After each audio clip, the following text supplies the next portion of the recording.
Bonjour, bonjour et bienvenue sur Une Voix qui porte. Je suis absolument ravie de te retrouver aujourd'hui pour un podcast en réponse à une demande de conseil que j'ai eue de la part de Valérie. Alors Valérie, c'est un nom d'emprunt.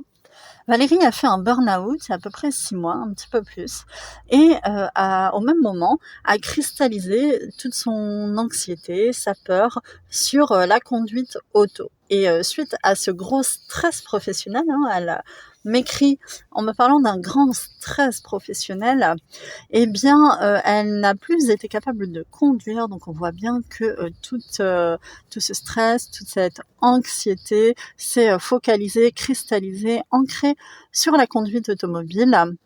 Toute cette anxiété s'est focalisée sur cette pratique-là et donc elle aimerait savoir ce que je lui conseille de faire pour pouvoir reprendre la route, puisque Valérie, eh bien, doit reprendre la conduite pour pouvoir travailler. Tout simplement, elle a besoin de travailler. Alors, je pourrais conseiller à Valérie de faire une simple séance d'hypnose pour faire partir la maxophobie, la peur de conduire, mais dans un cas de figure comme celui-là, on voit qu'il y a eu comme un effondrement de son système nerveux. En tout cas, il y a eu des atteintes nerveuses importantes pour Valérie. Et moi, ce que je te recommanderais, eh bien, c'est de faire en sorte de retrouver une santé émotionnelle et nerveuse meilleure, globale, avant de travailler sur la phobie en elle-même. Donc, qu'est-ce qui fonctionne et qui a donné des résultats à la fois scientifiques et puis pour lesquels j'ai des témoignages qui sont bons? La méditation, tous les matins, l'instant présent, se focaliser sur tout simplement sa respiration. J'ai des séances disponibles sur ma chaîne qui permettent éventuellement d'accompagner une méditation si besoin.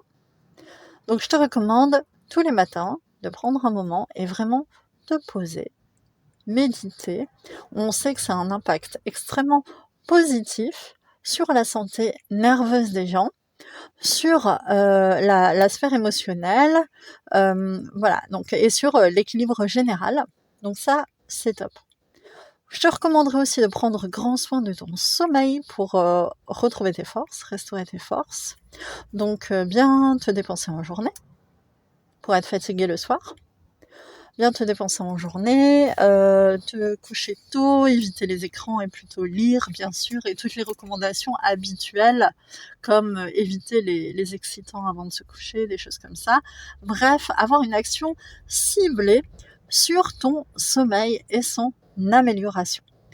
Ma troisième recommandation est en lien avec les deux premières, puisqu'il s'agit d'avoir une activité physique, parce qu'on sait qu'une activité physique régulière, si possible quotidienne, eh bien, a un impact extrêmement positif sur la santé globale des personnes, surtout eh bien, si tu sors pour t'exposer un peu à la lumière naturelle, faire le plein de vitamine D. Voilà. Donc, par exemple, aller marcher ou aller courir, idéalement vraiment tous les jours, prendre l'air, t'exposer, faire du sport. Tout ça, alors ces 3 points-là, ces 3 activités, la méditation, l'activité physique et l'action ciblée sur le sommeil, j'ai des vidéos dédiées au sommeil aussi, eh bien, te permettront de recouvrer une meilleure santé nerveuse globale suite à l'effondrement que tu as subi. Te reposer, recouvrer tes forces, restaurer tes moyens. Ensuite, eh bien, effectivement, tu pourras faire et refaire la séance d'hypnose contre la maxophobie que je te propose, par exemple, mais ça tombe, ce ne sera même plus nécessaire.